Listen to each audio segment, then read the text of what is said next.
नमस्कार, आप सबका फिर से एक बार स्वागत है। ये वीडियो पूज्य श्री बाबा के ऊपर आधारित है। उसमें उन्होंने एक सज्जन को कुछ साधना के विषय में परामर्श किया था, उसके विषय पर ये वीडियो है। तो इस वीडियो को शुरू करते हैं। यह प्रसंग सन 1942 या 44 के आसपास का होना चाहिए। गोरखपुर जिले के ही एक व्यक्ति थे। उन्होंने संस्कृत का अच्छा अध्ययन किया था। बनारस के क्वींस कॉलेज की शास्त्रीय परीक्षा उत्तीर्ण कर ली थी। वे संस्कृत में धारा प्रवाह बोला करते थे और उन्हें अनेक स्थलों के सुंदर सुंदर सुभाषित श्लोक कंठस्थ थे।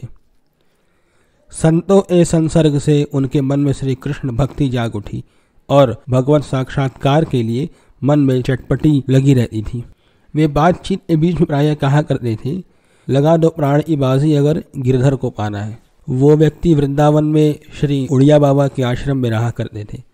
स्वामी श्री अखंडानंद जी सरस्वती का आपके प्रति बड़ा सौहार्द था। एक बार भाई जी के दर्शनार्थ वो व्यक्ति गीता वाटिका आए। उनका परिचय देते हुए स्वामी श्री अखंडानंद जी ने कहा था, भाई जी से कहा था कि भाई जी, आप अपने सामने आंसुओं के एक सागर को देख रहे हैं। आप एक छिपे हुए रसिक भक्त हैं। श्री कृष्णानुराग के सरस पद सुनने पर इतना अधिक अश्रु प्रवाह होता है कि इनके नेत्रों से झरने वाले आंसुओं से पात्र भर लिया जा सकता है। स्वामी श्री अखंडानंद जी ने उन व्यक्ति के श्री कृष्णानुरागी व्यक्तित्व का उल्लेख करते करते जो परिचय दिया, उससे उनकी आंखें मुद गई और कपोल आंसुओं से भीगने लगे। अंतर के प्रेम प्लावित होते ही वो व्यक्ति का शरीर जैसा रोमांचित और कंटकित हो जाया करता था, वह भावमय स्थिति देखते ही बनती थी। उनके रोम को कटहल के फल जैसे फूल जाया करते थे। एक बार वो व्यक्ति पूज्य बाबा से बड़ी आतुरता के साथ उन्होंने प्रश्न किया कि भगवान श्री कृष्ण का साक्षात्कार कैसे होगा।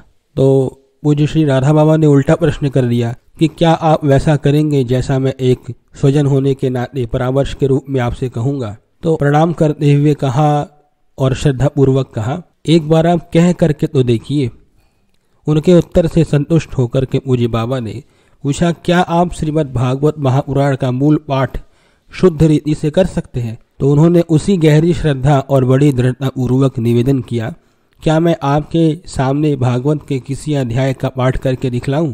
इतना कहते कहते वो व्यक्ति श्रीमद् भागवत के कुछ श्लोकों का सस्वर पाठ सुना दिया बाबा को। इससे बाबा को बड़ा संतोष हुआ। योग्य और अधिकारी पात्र को सामने पाकर बाबा बड़े प्यार पूर्वक उनसे कहने लगे कि मैं अपनी अल्पमति के अनुसार जो कहूँगा, यदि आप अपने तद अनुसार किया तो मेरी आस्था के अनुसार अभिष्ट की सिद्धि जरूर हो जाएगी। यदि कोई अंतराय बाधक तत्व बनकर विघ्न उपस्थित करता है तो उसे मात्र किंचित विलंब कहा जा सकता है। आप भगवती भागीरथी गंगा जी के एकांत तट पर किसी ऐसे शिवालय को खोज लें जहां आसन लगाने पर श्री शिवलिंग का और माँ गंगा की बहती हुई धारा का सहज दर्शन हो सके। मैं स्पष्ट रूप से बताने के लिए पुनः कह रहा हूँ कि श्रीमद् भागवत का पाठ करने के लिए आप अपना आसन ऐसे स्थान पर लगाएं जो श्री शिवलिंग के एकदम समीप हो, उनका लगातार दर्शन होता रहे और भगवान शिवलिंग के दर्शन के साथ साथ नेत्र ऊपर उठाते ही गंगा जी की पावन धारा का भी दर्शन होता रहे। यह शिवालय गंगा के तट पर किसी निर्जन स्थान में हो और उस शिवालय में शुचि आसन पर बैठकर परम वैष्णवाचार्य कृष्ण कथा रसिक भगवान शिव को आप श्रीमद् भागवत महापुराण का सस्वर पाठ बड़ी भक्ति भावना सहित सुनाइए। बाबा ने जो कहा उसको बड़े ध्यान पूर्वक उन्होंने सुना और आंसुओं के साथ सभक्ति प्रणाम करते हुए बाबा से विदाई ली। अब वे व्यक्ति निकल पड़े ऐसे शिवालय की खोज में। खोजने के क्रम का शुभारंभ हुआ कानपुर से। वे गंगा जी के किनारे किनारे चलने लगे। इस खोज में कई महीने निकल गए। खोजते खोजते हरिद्वार से आगे ऋषिकेश नगर की बस्ती के बाहर एक एकांत स्थान में अभिलषित शिवालय गंगा जी के तट पर मिल गया और शुभ दिन देख कर आपने भगवान शंकर के सामने श्रीमद् भागवत महापुराण का सप्ताह पाठ आरंभ कर दिया। आप मंद मंद स्वर में बोल बोल करके पाठ किया करते थे। भावपूर्ण श्लोकों के आने पर उन श्लोकों की आवृत्ति तो न जाने कितनी बार हुआ करती थी। उन्होंने जब बाबा के पास से विदाई लेकर चले थे, उसके बाद फिर कोई श्री कृष्ण दर्शनाभिलाषी भक्त बाबा के पास आया और उसे भी बाबा ने यही परामर्श दिया कि आप अपने घर पर रहते हुए श्रीमद् भागवत महापुराण का भावपूर्वक सप्ताह पाठ करें। बाबा ने श्रीमद् भागवत महापुराण के सप्ताह पाठ का परामर्श तो दिया, पर इसके साथ ही उनके मन में एक खिन्नता भी भर गई। बाबा मन ही मन खुद ही सोचने लगे और खुद से ही कहने लगे कि जब हमने खुद पाठ नहीं किया तब दूसरों को पाठ करने के लिए कहाँ तक कहना उचित है। आचरण विहीन परामर्श से अपेक्षित सफलता की प्राप्ति नहीं होती है। ऐसा परामर्श देना तो एक अनधिकार चेष्टा है। यदि मेरे द्वारा सप्ताह पारायण का परामर्श दिया गया है तो पहले मुझे ही पाठ करना चाहिए, तब किसी को परामर्श देना चाहिए। इन विचारों से मन आलोड़ित था। बाबा ने अपनी कुटिया में ही बैठकर श्रीमद् भागवत महापुराण का सप्ताह पाठ शुरू कर दिया।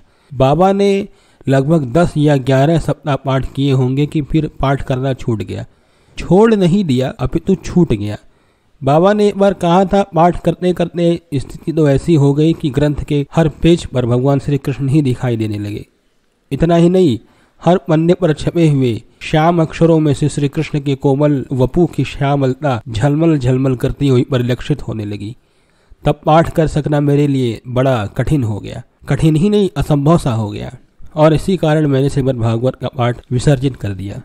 हाँ, इतना अवश्य हुआ कि 10-11 पाठ करने में मुझे श्रीमद् भागवत पुराण के अधिकांश श्लोक कंठस्थ हो गए, और इधर वाटिका में बाबा के सप्ताह पाठ का क्रम विवस्था की स्थिति में विसर्जित हो गया, और उधर जो बाबा से विदाई लेके गए थे शिवालय में पाठ करने के लिए, उन व्यक्ति के सप्ताह पाठ का अनुष्ठान भी विवस्था की स्थिति में अधूरा रह गया। ये बात तो ठीक याद नहीं है कि बाबा ने उन व्यक्ति को कितना पाठ करने के लिए कहा था, लेकिन अनुमानतः ऐसा है कि अवश्य ही 108 पाठ का परामर्श दिया गया होगा, पर यह संख्या पूरी नहीं हो पाई थी उनसे।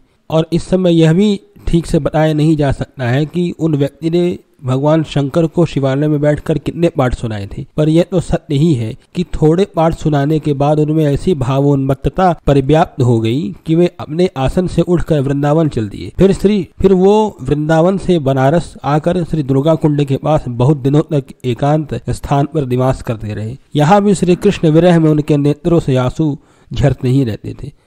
अवश्य ही यह उनके जीवन की एक महत्वपूर्ण घटना है कि एक रात भगवती भक्ति देवी ने स्वयं प्रकट होकर उन्हें बड़ा आश्वासन प्रदान किया था। श्रीमद् भागवत पुराण का तो सदैव ही उनके जीवन का आधार ग्रंथ रहा है। ये प्रसंग यहाँ तक था। आप लोग को ये वीडियो कैसा लगा हमें कमेंट सेक्शन में जरूर बताएं। धन्यवाद।